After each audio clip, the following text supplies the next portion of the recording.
today, especially the decimation of white populations.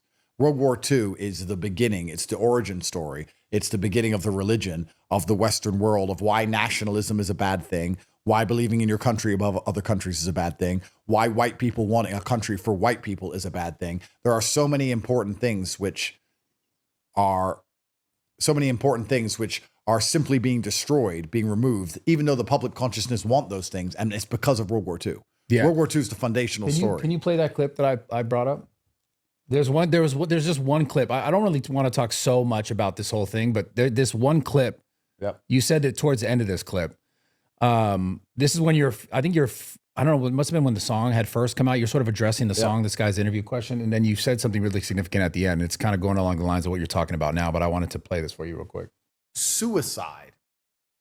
It was the last thing that soldiers said before they got executed. So you're basically talking about all like how of the energy, all of the emotional potential that was forced into these words.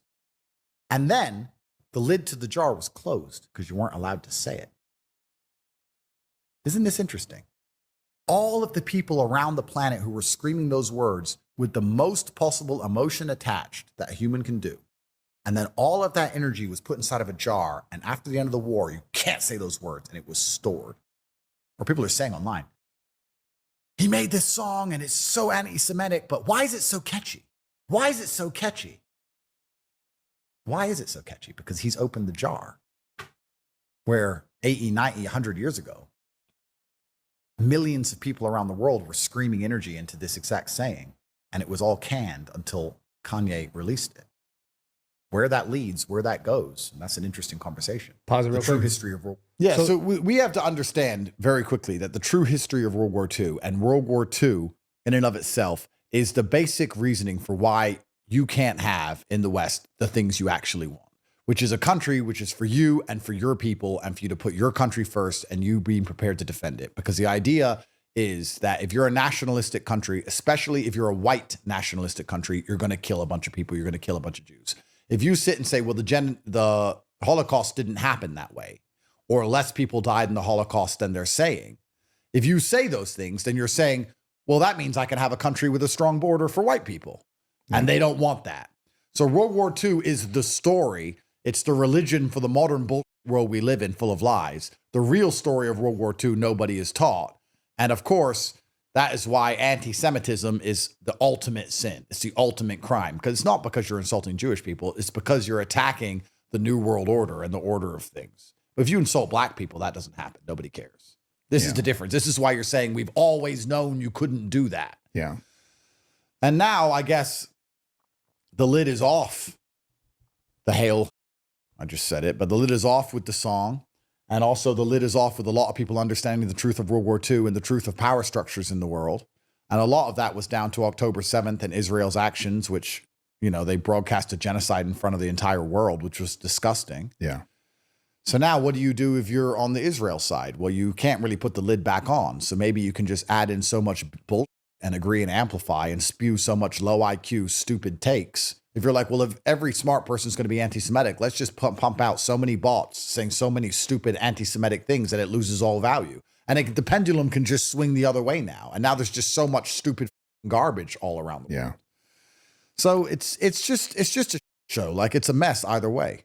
But so you think the whole point was to get sort of to remove people's ability to feel like a sense of, you know, an actual white country in America. Correct. The reason that World War II and the story of World War II is told as gospel is because it prevents people from being nationalistic, specifically white people. Because if you're a white person who loves his country, what do they call you? A Nazi. And what did the Nazis do? The Holocaust. Yeah. So if the Holocaust isn't real, then being a Nazi, what does that even mean? It means I love my country. Who cares? It doesn't matter. So the Holocaust has to be real, so that Nazi is a threat, so that you don't love your country, and so that white people agree to go extinct. Because white people are currently going extinct. Right. And you're going to be gone in less than 50 years. And you have to accept that because of World War II and what happened. That's the official story. That's the first reason for that. And also, being perfectly honest with you, as for this ridiculous club event, I don't think it's gone viral organically, to be honest with you. I think that if I wasn't there, it wouldn't have gone viral. I think if Myron, Clav, Nick, and the other guy all stood there in the club and played that song, nobody would give it. I would argue they've done it many times before. They play it on their streams all the time. Nobody cares. It only went viral because I was there. And I don't think that's organic. I think that there is an extremely orchestrated campaign designed to make sure that my influence never reaches the level it was previously. I have criminal cases in many countries around the world to believe that the constant, endless smear of me in the media is somehow organic and not an intelligence campaign is ignorance. And this video was deliberately pushed to damage my ability. This is what I believe. They said, Andrew Tate is there. Let's look at the easy wins. Let's look at the easy wins. One of the biggest people complaining on the TV is a Jewish nightclub owner. So he wants his opponent's nightclub shut down. That's an easy win. Let's look at the fact I have trial coming up in the UK. And if you say anything hateful, it has no free speech. So hate speech is an instant, quick, easy, bam, jail sentence. Yeah. That's an easy win. Like, this is an easy win for very powerful people to go, let's make this video big. And I didn't even complain that the song came on. I just stood there. I was like, oh, whatever. But I knew what was going to happen. I was like, this is ridiculous. Is it worth it? Yeah. But, you know, kids with streams, they need clicks. It's like grabbing your hat. They're children, bro. Yeah. They're just children and they'll do anything for clicks. Yeah. No, you know, they're like, they're kids. Yeah. They're retards and they're not adults with responsibility and things going on. So it is what it is. But it is truly crazy it got so big, but I don't believe it's organic that it got so big. I think it's been pushed on purpose. At one point, to be fair, at one point, wouldn't you say that you did a lot of content was just for clicks and stuff as well? I mean, you try and be entertaining. Yeah. I think that there's a fine line to walk, because if you don't give a shit about clicks, then no one's going to watch. If you don't try and be entertaining, then no one's going to watch. Outrage can be entertaining. So you have to walk the line between outrage and value and truth.